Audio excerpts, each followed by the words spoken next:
Hello, MB Poli podcast listeners, and welcome to another week, our second week on our videocast version on Rogers TV, which I'll have more about later. My name is Brent Harris, and this is my intrepid partner in crime here, Joanna Killen. Hello, everyone. Welcome to this week's edition. We are here on the unceded territory of the Wolastoqey, Mi'kmaq, and Pescatawamacati peoples. We're so excited to be here to talk a bit about a political compass that we're going to show you and talk a bit about whether or not the left is cannibalizing itself. And strong words, no doubt. But we're going to get into why we think there may be a lot of navel gazing, I guess, happening with one side of the political spectrum versus the other, and why that may be. Yeah, it's an important topic. We've touched on it before, just about the different communication tactics. So you can probably find some information about that if you listen to our audio versions. So we're going to get into that. We're going to touch on the Angus Reid stuff too, right? For approval ratings. Yes, we saw some interesting thoughts there. And we did mention on Twitter that we may be talking about Kelly Lamrock's big report, but we may have a chance to have Kelly here on the podcast himself. So we're going to wait to and hold off on that because it is very exciting to talk about. There was a whole other report that came out today about long-term care. So we want to have more of a comprehensive discussion. So this week, we're going to focus a little bit about left versus right. And where we're at on that spectrum and where you may be at on that spectrum, and give you a chance to actually, go take a little quiz yourself to find out. That's right. So to start though, we launched our Patreon last week. Last week, you'll remember that we launched our Patreon and we also launched our Rogers TV. So this past Monday night, we're recording this on Wednesday. It'll come out Thursday in audio form. And on Mondays, we believe on a consistent basis anyway, at 9 p.m. in Miramichi, in St. John, in Fredericton, and Moncton. That's those four places. On Channel 10, you'll be able to catch the video cast of the week following. We're just working on the timing of that. There will also be an online version of this. There'll be a page for the MB Poli podcast. There'll be links to the videos through YouTube, so you can watch them on demand there. We're not sure exactly what the lag will be between that and its launch. But anyway, lots of great stuff happening. But for our Patreon is what you can go to and subscribe to get some special insights, information from us. We plan to use the Patreon account for kind of a range of things as we build that audience. But for now, we have 4 different levels, 2 different levels of just people who want to support us. And we're going to talk about a couple of people who already signed up to support us. I'm going to put the link down here. You can see that. For our audio listeners, it is nbpolypod at gmail.com. To email us, it is patreon.com/nbpolypod to come support us. And you don't have to be a paying supporter. But if you are, it really helps us spread the message and get the word out and build the audience. Yes. Yeah, because Joe, you and I have talked a little bit before about, and we mentioned this last week a touch, how important it is for the political conversation in New Brunswick to start to develop and to grow and mature. Because it's. Yeah, you saw a lot of it this week. Like I noticed, even just with this announcement that we were coming on to this platform, that there was a lot more interest. Like the algorithm favored us this week a little bit more than it usually does. So especially on Facebook, that was weird. Yeah, it was. We never get any play on Facebook. No, and usually it's like Twitter only. So where the politicos all hang out. So it was exciting to have more of a discussion on the Facebook channel, and hopefully we're going to meet lots more of you folks to join this discussion. And I think we're going to be doing some polling ourselves on where you land on the political spectrum, because I think it's interesting to figure out where you stand and learn how you can shift and move around this political compass too, because there's so much of it that, I personally believe has a lot more to do, like in perhaps not even the existence of a left versus right, but of a rich versus poor. Yeah. So there's lots to discuss today about that I think we should get into. Yeah, for sure. Before we do that, I want to say there are, just to pick up on that, there are two members who we want to give a special shout out to, and that is our friend of the podcast, both friends of the podcast, both have been on there. First is Sean on our pod. First is Sean Rouse, one of our first NB Poli podcast politicos. So, like I said, there's 4 levels you can support us. You can give us $5 a month just to say high five. I like what you do. Please keep it ad free. $10 a month, do the same thing. Got a little more money. You want to give us a little more cash. We love that. And then there's two levels, the politicos and the NB Poli watchdog. There's only room for 20 politicos. So 2 of those spots are now taken, and that is by Sean Rouse and Fred LaForge. Thank you guys so much. So much. And what does that give you? I mean, Sean and Fred, you guys have been doing this since the beginning anyway, giving us ideas on what to talk about, who to talk about, coming on our show and talking about things with us. We just had Fred on a few weeks ago, and a few weeks before that, we had Sean Rouse on. We had Sean probably on, 4 times now? 5 times? Yes, he almost has joined the 5-time jacket club. We talked about that before. 5-time jacket club. So yes, thank you to everybody. Yeah. You see the thing down there. I'll take that down. Now, the political compass. To ground this discussion, I'm going to share my screen, and I'm going to show us just a little image of the political compass that we're going to use today. It is important to say, if you've studied political science, this can be a very pretentious conversation. There are people out there who do not subscribe to 4-quadrant political compasses. There's 3D political compasses. There's 10-quadrant political compasses that get broken down on all sorts of issues. You can make this as complicated and complex as anything else. Absolutely. But for us, we're going to use a pretty simple version because we don't want to be overly reductionist and just say it's left-right, because it isn't just left-right.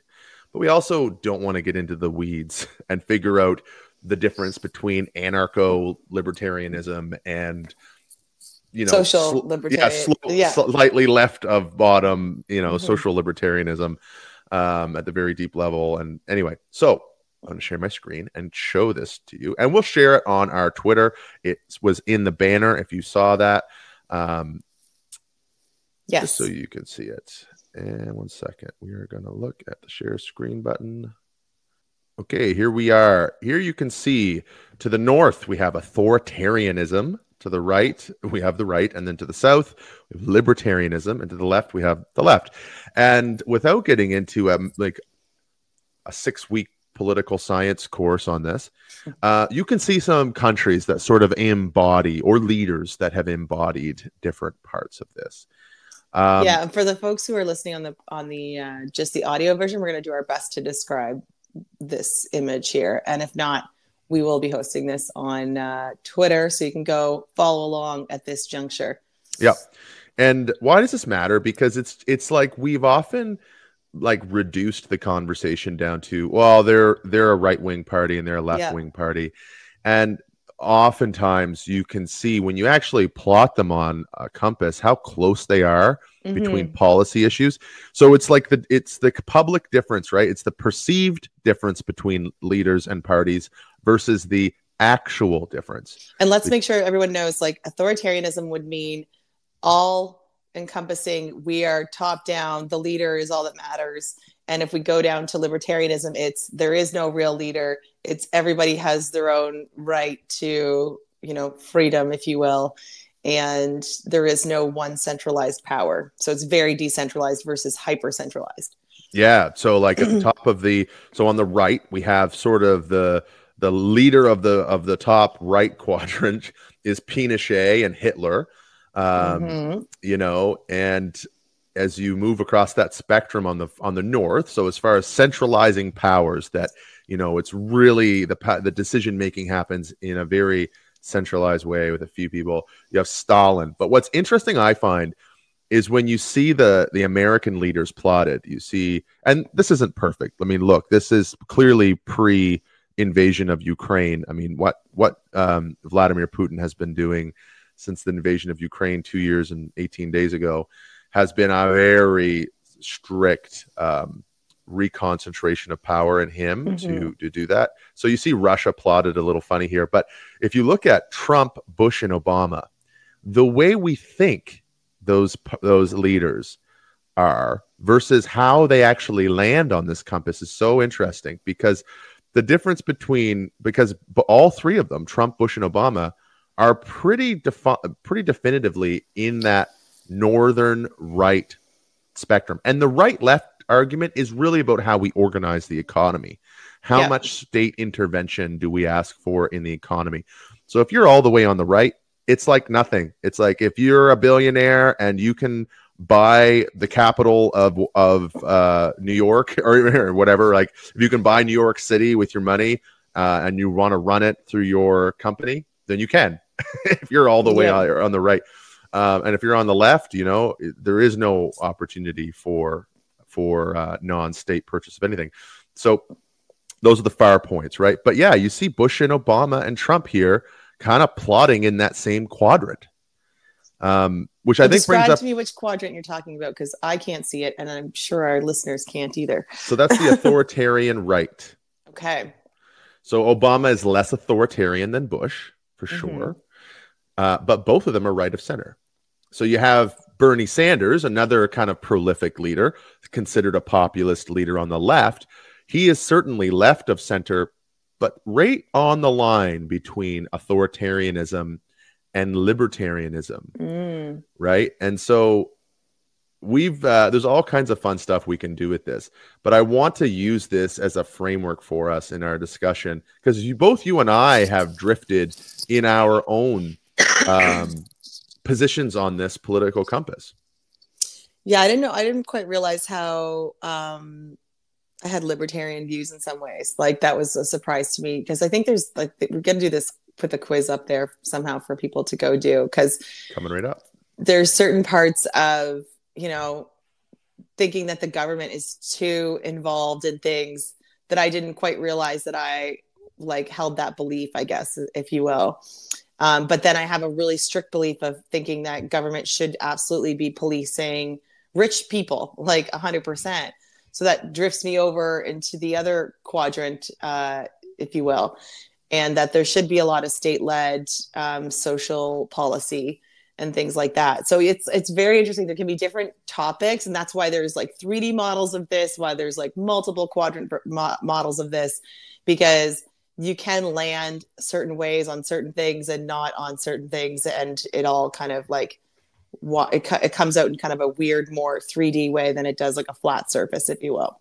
Yeah, and this is averaging, right? So you would, when these compass tests are asked, if it's a leader, they would just say, okay, what were the policy positions of their government, and how does that score? What did they actually do versus how did they sound, right? Because again, the perceived difference between Obama and Bush was night and day, and certainly was between Obama and Trump night and day. They're both authoritarian, right? But they're pretty kind to billionaires, like both of them, you know. And like, you know, Obama's use of force in military, at least a military sense, was just as draconian in many ways as Bush. Yeah, absolutely. So, you know, he didn't declare war on anybody. He did the same in the same way, but he certainly sure liked his drones. Certainly didn't hesitate to drop drones on people in Yemen. So for us, it's like you've drifted. For me, I've drifted. Like, I was a Stephen Harper supporter. I was a young liberal. If anybody is out there from Charlotte County and you remember good old Rick Doucette, MLA, before that Sheldon Lee, like those are the folks that I knew, and I supported Rick when I was in high school, and I'll try to did phone calling for him, fundraise money. That's right. I've been a member of every single party that exists, except for the People's Alliance. I think that's the only one I've stayed away from. But otherwise, you know, I helped my dad run for the Conservatives in 2010, and then abandoned that. You know, was a big supporter of the Liberals when Brian Glant was trying to get the previous government out of there. So it's like it evolves, right? And it evolves, I think, as you get older too. Sometimes they say that you get more conservative when you get older, but I have done the opposite. I think I was a little more thinking that, like, okay, well, we just need to, things are okay, like we should just keep things how they are, and then you learn more, and then you become a little bit more radical, and therein lies the the evolution, if you will, which I think everyone should be able to evolve in their politics for sure. Yeah. And just for those listeners, if you want to pause here, it's politicalcompass.org/test. That's politicalcompass.org/test. So I've drifted, like I said, too. I've been a part of every party or a member of every party, I think. And what we want to do today is talk about the tactics, talk about the perception. And one of the things that we've seen the rise of is polarization. What do we mean by polarization? Is when you no longer have a group of people out there who are just sort of like, I don't know who I support. I'll make up my mind when the election comes around. I'll see what both sides have to say. I'll see what my neighbors have to say, and I'll make up my mind. What we're seeing now is just this radical turn toward anybody but conservatives, anybody but lefties, anybody but commies. I'll vote for anybody but Justin Trudeau. I'll vote for anybody, but it's just this extreme. No, it's nonsense, right? It's I'll give a really recent example. So, unfortunately, a business I used to be a part of, it collapsed and had to close. And we had a lot of like queer flags and, pride flags, etc., around the business. And one of the comments in the comment section was, that's what happens to the woke left when they pick a side. And like 95%, literally quote, 95% of people obviously wanted to see this place closed. And that's why. So that's like a great example of taking something that's a political ideology and applying it to something and saying that that's the reason for its downfall. Mm-hmm. I thought that was like super interesting because it's like, it's not even political. It's like, unfortunate, hard economic times, restaurants, costs of, food's crazy. Like there's all kinds of reasons. God, we've probably lost not the pride flags. Yeah, probably not the pride flags, but it's a dog whistle, right? Yeah. That's what we call that. When you hear someone call it a dog whistle, it's like, it's an ad hominem too. It's like a logical fallacy where there's no good reason to think that, because like Sisters has closed, Sagrati's has closed in the market. They didn't have any pride flags up. Not just Slocum's, and Cora's just closed. So I guess, like, are we going to mine that for implications too? No, but it's cheap to say, and people can get all fired up about it. You'll hear commentators in politics say it's like throwing red meat to your base. Yes. But yeah, so this dynamic around authoritarianism and libertarianism, I'm going to bring this back up again just so you see it, is interesting. And of course, so sorry, sometimes the video is a bit jumbly when I put the screen up. Anyway, so that authoritarian libertarianism thing is interesting. We don't talk about it very much. How do we organize our government? How do we make decisions? Who's in charge? Is it compromise based? Is it collaborative, or is it centralized? And here's the thing, here's the ugly truth. Most of our political parties and most expressions of our political parties have become increasingly centralizing.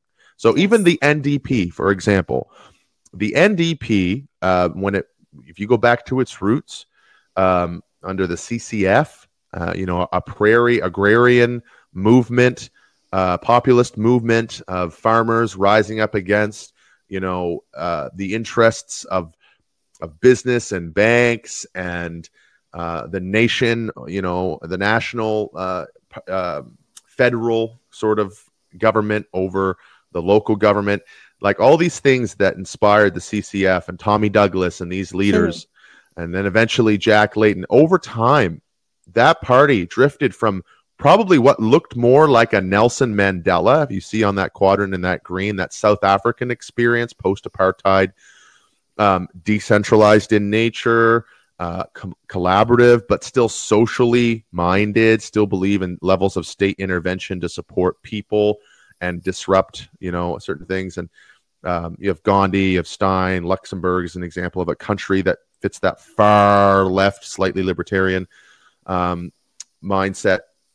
Yeah, so but although even the NDP has drifted far more north. So you see Bernie Sanders is further north, more authoritarian, more centralizing in an ideology. And I would say the NDP would be, currently still drifting further north, maybe even closer to center than further left in some ways federally. But this helps us because it helps us. Why does it help us? Because I think a lot of us in this polarization this road we're on for polarization, where you have people who are Trump supporters, and it doesn't matter what you could say about how many times this guy's been indicted, how much this guy owes in fines. This guy can't even run a business in New York for the next 3 years without state intervention because of what he's done. He's been criminally charged with sexual assault. He's been impeached. And the polarization, what it does is that message of, well, it's fake news, and Trump getting up there and saying they're all against me. It's fake news. They're out to get me. It's the elites. It's the gatekeepers. Never mind the cognitive dissonance of the fact that he is an elite. He is a billionaire. He's never worked a real job in his life. All this stuff. He doesn't know what it's like for the average person. He couldn't even imagine what it's like for the average person. Well, it's what Poilievre's doing too, right? It's creating that idea that he is one of us, one of the people, but he's been in politics for 20 plus years and has taxpayer funded everything. It just doesn't check out. The dichotomy is weird, and Trump has really done an excellent job at like making that dichotomy totally palatable and totally acceptable. And Poilievre's winning because of it. The flavor of Poilievre is different though. Like Trump is like an elite that's against elites, and he never tries to cosplay as a worker. Poilievre tries to cosplay as a worker. I listened to a podcast, Curse of Politics, and Scott Reed on there. He's like, and this is Jordan Likeness's point about Poilievre cosplaying as a worker when, 10 years ago, he was saying, I'm going to be on the leading edge of right to work action in Canada. So basically, like pro-scab union, anti-union, anti-worker legislation, no relief for workers, send them back to work, take away their collective bargaining powers, like that kind of shit.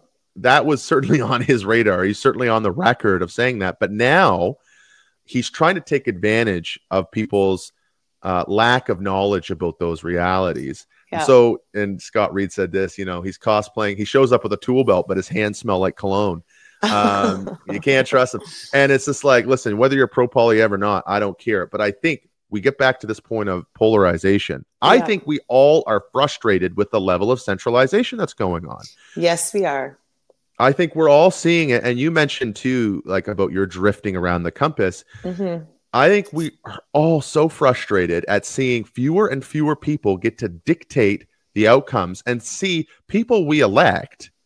I'll give you an example and then I'll shut up because I've been talking for a minute. I was just at Home Hardware and I was talking to a guy who came to the tax assessment town hall that we had here in the city. And it wasn't just people in St. John. It was kind of like a regional meeting of people who were just pissed at their assessments that they're getting on their property. And they're like, Jesus, I haven't done a single thing to my property in 10 years. And now it's gone up 25% in assessed value, which means my tax bill has gone up, hundreds and maybe thousands of dollars compared to what it was 4 years ago, 5 years ago. And he said, so I went to that meeting, and this guy, he's one of the contractor support guys at Home Hardware. He said he had to get up and leave because David Kuhn got up and talked. Why? And I said, why? Like, what would cause that? Because I was there. I had to give a speech. He's like, well, I really liked what you had to say. I got a much better sense on because I was there, with my counselor hat on, as you were. Yeah. Trying to be close to people and what they're going through and understand and try to offer some nuance or some understanding as best we can. But David Kuhn got up and he was really trying to help people understand what they need to do to push the needle on this. And he's like, I just got so frustrated because here's this politician that comes down and tries to tell us what we need to do. And I think to myself, you're there, you're already doing it. Why don't you do any of this? And I said, look, like, actually, if anybody has been calling on the end of industrial tax breaks, subsidies that we are currently giving industries that people aren't getting on their residential tax assessments. No. But industries sure do. It's been David Kuhn since 2015. But he's got two other MLAs up there, and none of them are listening. The Liberals aren't listening to him. PCs aren't listening to him.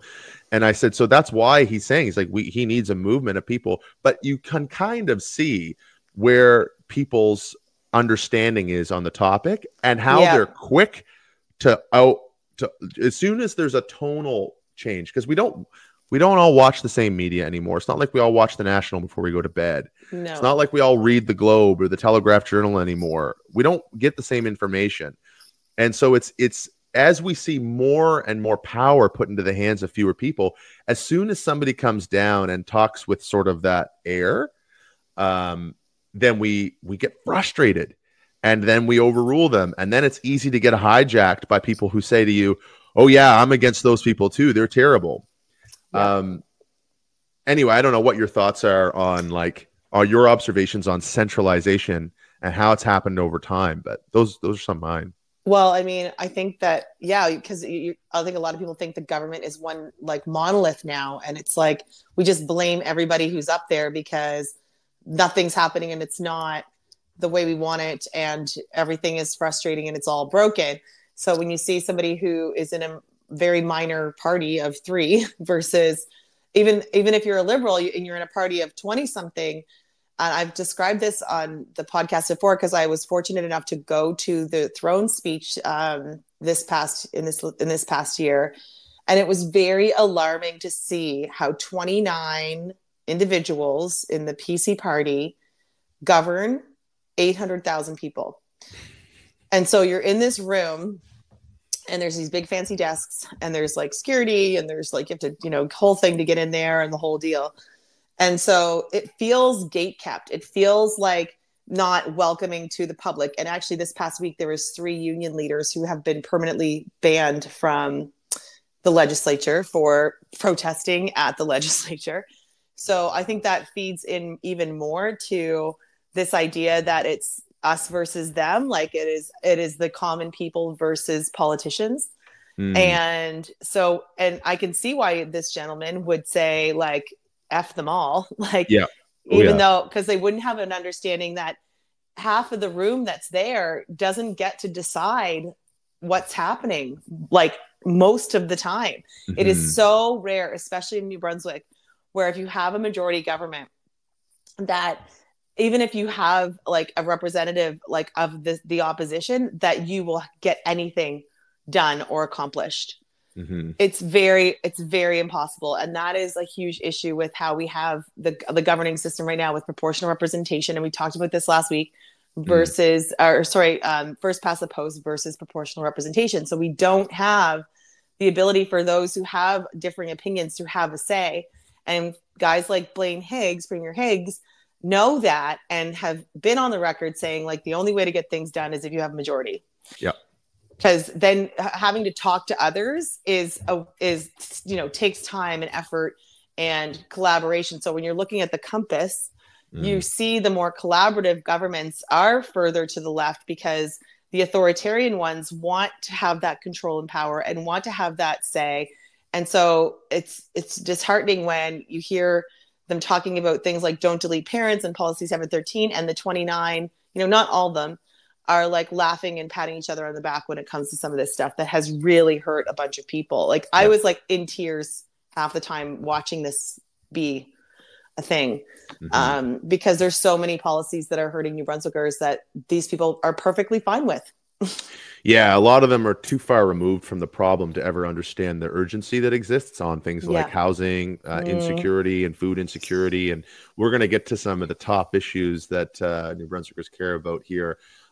Courtesy of Sean Rouse, who did a great job summing up some Angus Reid stuff. But before we do that, let's talk about the tactics, because that's kind of the difference here. Here is the brass tacks. Yeah, like why is the right doing so well right now? Because this is the funny part.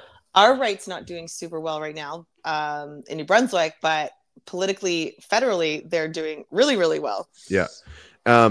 We'll stay focused on New Brunswick here, I think, for the most part. But I want to suggest that every time we've done a poll that doesn't use partisan language on anything, it just uses issues.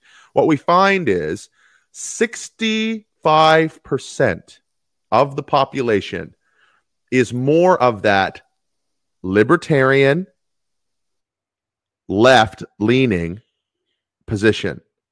What does that mean? They want less intervention from government in their personal lives. They want more decentralized power. So probably if you were to ask them a question like, are you a democratic localist? They'd be like, what the hell is that? Something I would call myself is more of a democratic localist, distributist, but we don't have time for 6 weeks of political science class here. but I mean, like that quadrant, that south of left, you know what? There's almost no parties that actually live there. The Green Party would be the closest one that would come to that. But it'd still be pretty far up. Well, actually, most Canadians are like center, lower, left, like really close to the middle of the compass. Yeah. But, you know, if I were to bring it up again here, you would look at here and see Stein. And I can't remember the author's first name, but most Canadians would be where Stein is at on this thing. Here's the thing. Most parties, so for example, the Liberal Party would be closer to where Obama is, right? But a little more to the left of Obama, certainly a little closer to the middle line. Definitely still neoliberal, definitely still more authoritarian, not looking to push more power from the federal government to the local governments, to say municipal governments or anything like that. And certainly not looking to have more referendums and stuff like that, which is where most Canadians would rather be. So the Liberals would be there. The Conservatives would be further north, to the right, a little bit more, maybe about the same level of north, but more right. And the NDP would be north on the left. Most Canadians are south on the left, right? They're more libertarian. They're close to the center, but they're right around where Stein is. But like they think the government couldn't run a 2-car funeral. Like that's right. That's right. Couldn't run a lemonade stand. Couldn't run a 2-car funeral. All those. So then there's the distrust of politicians, like you just described. Yeah. And so what I'd say is like the tactics that are interesting is right now, like I said, we talked about this attempt to try to use language on the right to polarize the discussion. The left does it too. But the difference, and I've summed it up this way in the past on this pod, the difference I've seen is that the right, like you could be a super libertarian, conspiracy theorist, doomsday, survivalist, you know, with a bunker in your backyard and a tinfoil hat on. Or you could be, a cutthroat business executive from Wall Street. And you could all go to the same party and be frustrated at the same stuff in some ways. Like they're welcome, like the Republicans, for example, would welcome both of those types of people. Well, I think we saw it in New Brunswick with how we amalgamated the PCs and the People's Alliance, like how Chris Austin and Blaine Higgs made that decision to come together, where a lot of people felt like the People's Alliance were like super hardcore right, but the PCs in the end are like, sure, why not? Come on over. Yeah, and gave them, cabinet positions. Gave Chris Austin and Michelle Conroy cabinet positions, and we made fun of the People's Alliance on this podcast for caring about license plates and chocolate milk, because they did. Those were some of the issues they pushed for, was no license plates on the front and chocolate milk brought back to schools. And it's like, I get it. They're a little less authoritarian, because they kind of don't want government involved in a lot of things. Yeah. So they would be further south than they're more libertarian. Yeah, than north on the right side of things. That's right. But the PCs were still like, why not? Like, yeah, you're going to fit. Well, certainly with Blaine Higgs's model of this. Yeah. Right.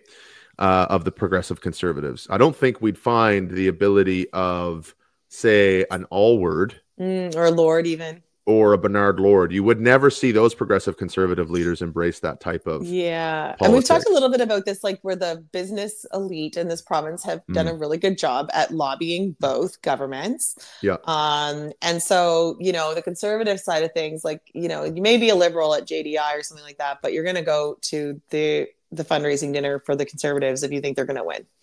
Yeah. And I saw something recently, it might have been Sean actually, who there's a stat out there that talks about how much money comes into parties after the election's won.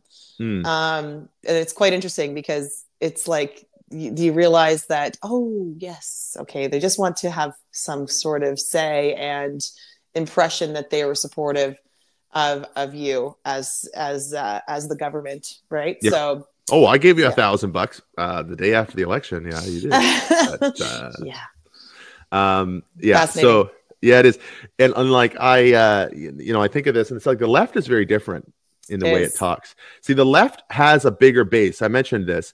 More people are on that left of center spectrum. We believe but they're more divided. We believe that, there should be state-run healthcare. We believe that people who are elderly should have a good pension. We believe that workers shouldn't be forced to work 90 hours a week for minimum wage. We believe, like I could go down the list of more left-leaning, left of center issues, right? Yeah. Most Canadians are there, but there's 3 parties competing for their vote. And by the way, it doesn't seem like Susan Holt is trying.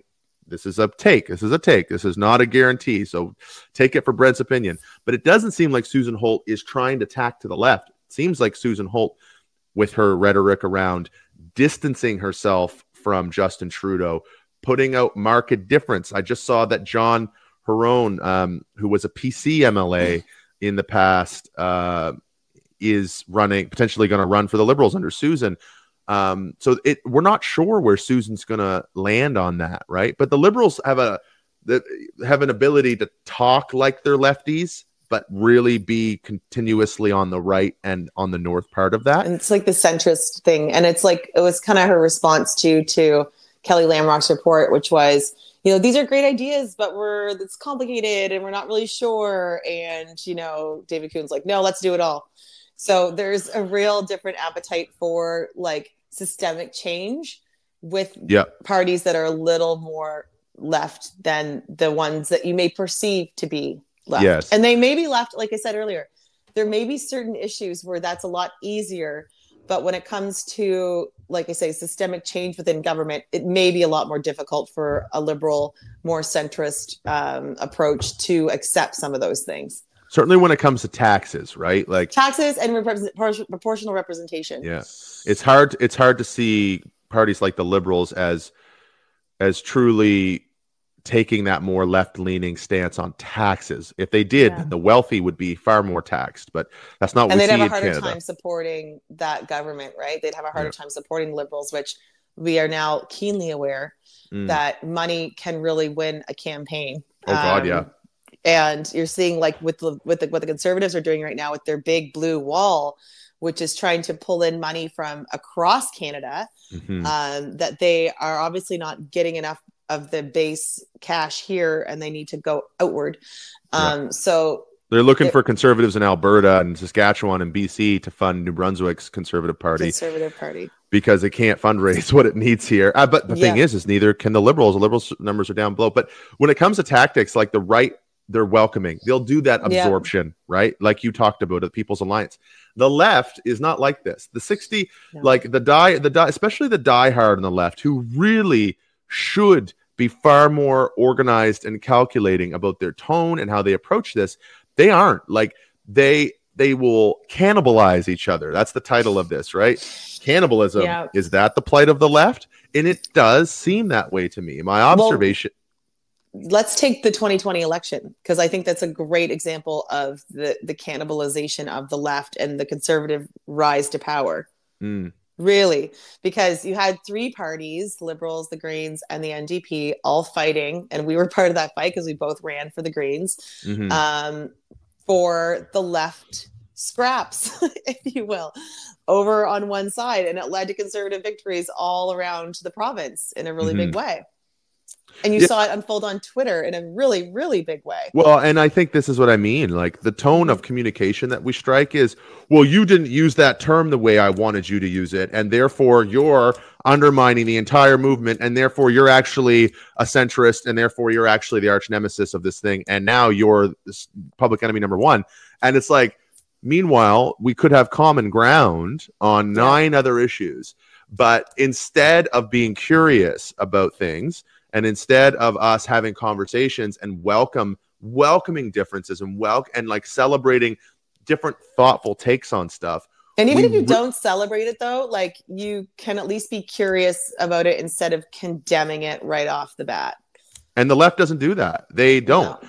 They suffer from these purity traps where it's like, well, you didn't use this term, and so therefore you're out. And the right is like the right should never be able to win a majority government in this country in any province, because they just don't actually exist. Like the people that you think, like when you think of conservatives up there, when you poll people by issues and you look at what policies conservative governments have historically stood for, gone after, look at Danielle Smith in Alberta, right?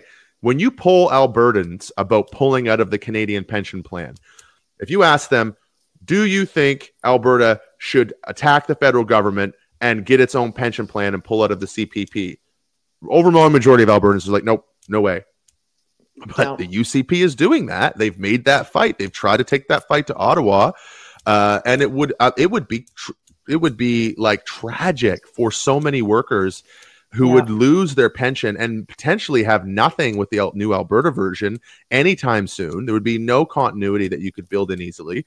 And, you know, it's been highly condemned by anybody who's looked at the modeling on how to do that. But they can run on it because it's red meat to a very small percentage of people who are ultra right wing, are separatist, you know, style Albertans. And I use that Alberta example as an example. We don't have a similar equivalency here in New Brunswick, but at the same time, conservatives don't have a huge voter base in this country, but they win because they welcome everybody with open arms, and they don't get dragged into, you know, debates on semantics, and they don't spend time ridiculing each other about, oh, well, I'm a freedom convoy guy versus, oh, well, I'm just more of a business or a business conservative. Well, I think you saw the division and how well it went for the Rebel Six during the 713 debacle, because they did disagree with the party politics and the party line, and they got in really big trouble for that. Yeah. Because like they weren't welcoming of that particular brand of it, but there was everybody else in the party was, and they laid down their sword and they let that be. And the ones that didn't were punished. So, you know, there are consequences too on the right for not taking the party line. But overall, as a party, you're going to welcome those who love what Faytine's saying, or don't, as long as they're willing to sign on the dotted line or sign a check in the name of the party. So those tactics, we'd love to have your feedback on this, guys, because like this is our observation about New Brunswick, kind of more progressive people, more left-leaning people. Well, the reason I met Brent actually was because he was being called anti-abortion by a bunch of people on Twitter, and anti-vax, anti-abortion, and misogynist, and I can't remember. There's like 4 or 5 other layers. Yep. So I was just like, "Is this true?" Question mark. And you explained like your history and being adopted and having like, you know, having had these beliefs because you were involved in the church and like not having these beliefs anymore. And there's a whole story to it. And I think we don't have a lot of time or patience for people's evolutions through politics, because I don't think a lot of lefties would have loved my takes when I was going around campaigning for the PCs with my dad. I really don't. But I've evolved and I've come to new conclusions and I've come to new understandings, and that's okay. And I don't think there's a lot of acceptance for people who maybe even you say it wrong at first. Maybe even you mess up your verbiage or how you say it. You misgender somebody. You could bleep that out, Rogers. But we're like, to err is human, to forgive is divine. And that is kind of where my stance is on everything political, because it's hard to be outspoken in this day and age because of the polarization that happens. And like I've said many times about this podcast, I feel blessed to have it, because if I make mistakes or I learn something new, I can change my mind. And I don't think we're giving each other a lot of space for that on the left. And it's really unfortunate, because I think we would be a hell of a lot stronger if we were embracing like some of the differences. We don't have to agree with everybody. We for sure don't agree with a lot of the things that the right authoritarian folks are saying. And we talk a lot about that on this podcast, but we don't shut down them as people, and we don't shut down the conversations that we could be having. I've invited Steve Outhouse on here. I've invited Faytine Grissecchi on here. Like, I would imagine the premier came. Oh my God. But like, so I would just love there to be space and room for these discussions. Right. And like, so if we're over on the left, like being bad examples of what that looks like, I don't think we're going to get anywhere when it comes to election time. Like, we're not. And like, it's important to note too that like this pod doesn't try to be a left-leaning pod or a right-leaning pod. We try to bring we have bias, but we're trying to bring some light to the overall reality of the political landscape. Yeah. And the reality right now is that the right is very confused in New Brunswick. People who are more, let's say, right of center, people who want to be left alone. They don't want to contribute to the social good of others as much. They don't want to, and it's funny, like you talk about people scoring differently on their compass. You'll have people who on one moment they'll say, I believe in free enterprise. I believe that you should be, if you have a company and you've made something and you've built up something, you should be able to do what you need to for that company, and that the government should just piss off. As soon as I try to put a high-rise apartment building on someone else's land in their backyard, they become the most socialist individuals you've ever seen, where it's like, the government can't possibly allow this type of development to occur. It's going to block the sun from my friggin' steps. It's like, well, you don't own the neighborhood, pal. It's not your land. I thought you were a libertarian. And it's like, as soon as it comes to snow plowing, everybody's massive... Oh yeah, slow plowing is a great example. And like, I've been to Houston, Texas, which has no zoning laws, and you will see a strip club next to a daycare, and that's like perfectly fine.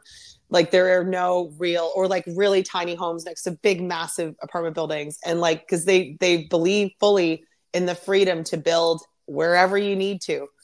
It's the Wild West of zoning, if you ever look into the story of Houston. So it's like, and the snowplow example is great, because it's like, your front step is shoveled and that's about it. The streets aren't. So. Yeah. Here, let me show you a picture of that. Just one second.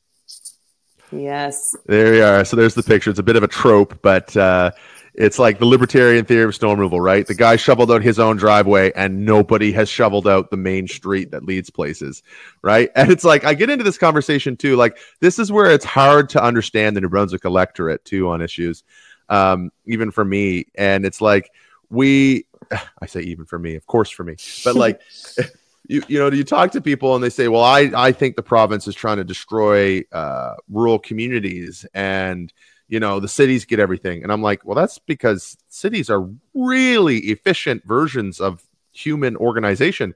Like, they must not know the story of Louis Robichaud and the equalization. Oh God, ask Barry Ogden.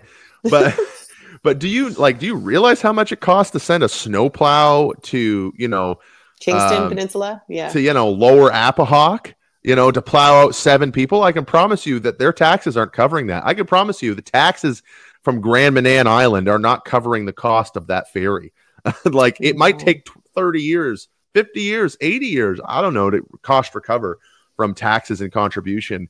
And so it's like, we have to be careful here on trying, especially extremes, because none of us are extreme left. None of us are extreme right. None of us are extreme authoritarian or libertarian. People who say they are don't exist in a world where they actually have any ability to do what they say, right? Even the most off-grid person, right, is still rewarded with a system of massive capitalism. You couldn't afford to live off-grid in any capacity with the kind of equipment people live off-grid with. You need a solar panel. You need, and you need a rain system. All that integrations stuff and piping, and like, some people have these extravagant off-grid setups. I'm not saying everybody. Some people are really, really rugged. Don't get me wrong, but like, that's capitalism that's created these efficient markets that you can deliver you a solar panel system that can power your entire house for like $8,000, and for what, anyway. So I think we got to be careful of those extremes. This podcast is trying to just shed some light, but if you're on the left and you're part of that 60% of people who are looking for something to rally around, one of the things you and I have talked about is this need to identify the real problem. And the real problem is wealth inequality. It isn't, do we believe in, a different version of public health care, or do we believe, housing is one where I think there's a market difference, but it's like, for the most part, it's those who have a fair bit of money and those who don't, and the differences between them that are the most emerging dynamic frustrations. And I think it's causing a pretty big spillover in our electorate. Yeah, there's a good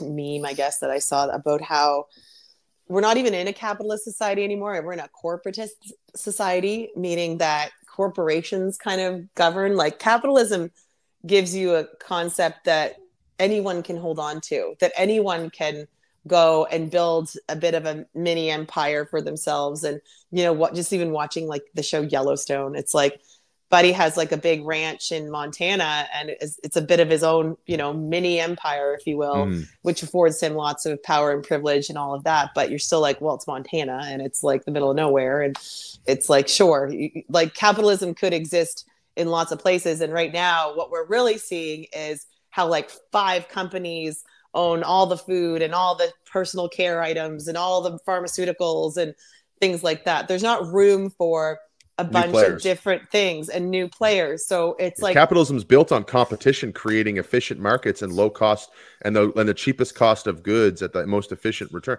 And that's so it's actually more horrifying corporatism than capitalism even is. So it's like we may be even farther past.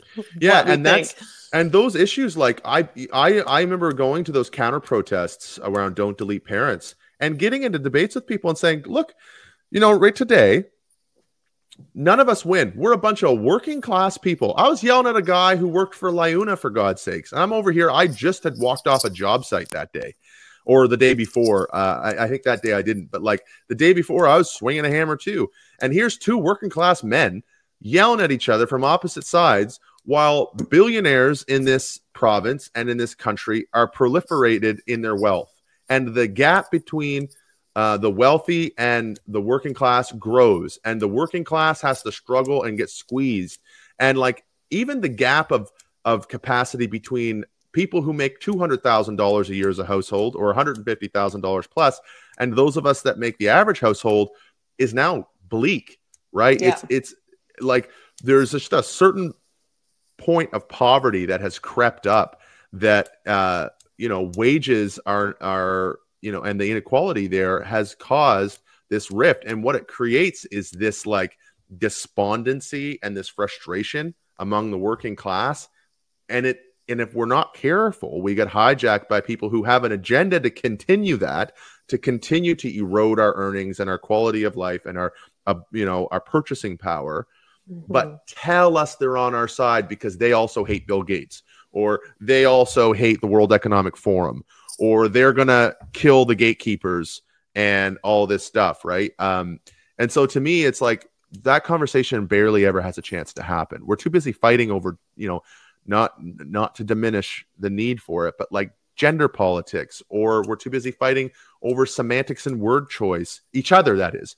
We're not actually trying to find the common ground. We're Blaine Higgs digging into Policy 713 and trying to change it and cause and that causes this massive response among everybody. And now nobody's talking about the fact that, the industrial, groups in this province pay less taxes this year than, they did in 2013. Yeah, exactly. And, I think a lot of people on the left, and I've been this person where I feel good about something I post on my stories, or I feel good about attending the rally or attending the protest and can go home and be like, hey, activism done. But in reality, it's like the organization that needs to occur and like getting involved that needs to occur on an ongoing basis, on a continuous basis. And you're bringing it to your workplace, and you're bringing it to your family, and you're bringing it to your colleagues, where you're talking about these issues, where you don't just attend the rally and go home, but you're saying, this 18 character is really messing things up for the trans kids, and we need to pay attention to that, and we need to pay attention to our taxes, and we need to keep hosting town halls and getting more people in conversation about these things, because the organizational side of it isn't there. And when you attend something and leave and go home and don't continue to fight for the injustices and against the injustices that are occurring, then the millionaires win, the billionaires win. Like, cause they're like, okay, great. Like they got that out of their system and they've moved on. Yeah. It's like you see Bud Light, you know, getting in crap because of its, you know, it put up a trans actress, you know, in its ad. And what'd you call it the other day? Rainbow capitalism. Yes. Rainbow capitalism. Where it's like, okay. They made a call.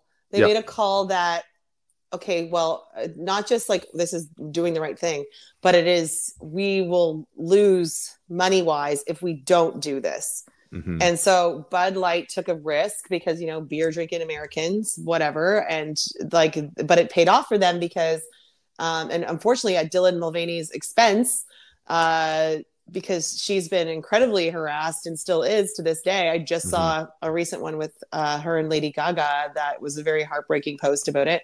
And it's really unfortunate that, you know, Bud Light, and Dylan has talked about this, where Bud Light left her in the dust, like, but, you know, is going to get all these, you know, lefty street cred in some ways for bringing her on as a spokesperson.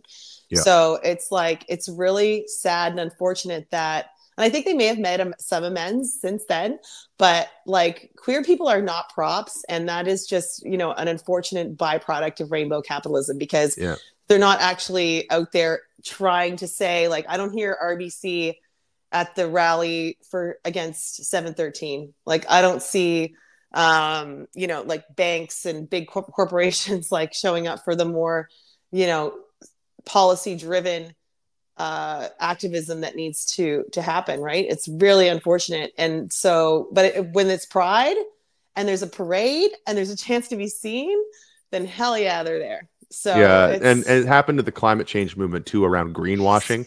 Everybody saying their product's green when there's no, you know, nothing to that. It's you know, so it really does. Yeah, and it does come down to, where should power be? Power should not be in fewer hands, but we live in a time when people are actually now willing, on more and more willing to say, oh, the system is so broken, it's so bad, that we just need somebody who can come in and fix it all. It's like, guys, we cannot believe that to be true. Like the worst instincts that we've demonstrated as a human species have come because of authoritarian styled regimes. And there is never a good use of power by a singular person. It has to be a community. And ideally, the more local your community is, the more capable it is and the more power it has to make its own future and to be collaborative with its own people and its own, you know, backyard. Like if you go back to pictures of St. John from like even like 50 years ago, you'll see streets lined with little shops, and you'll see a really bustling market, and you'll see like people walking and getting around town. And this is all before urban renewal, and we decided that cars are more important than people. And now if we want to go back to that, we're 15-minute city globalists. That was a 15-minute city, and everyone loved it, and everyone talks about it, and everyone misses it.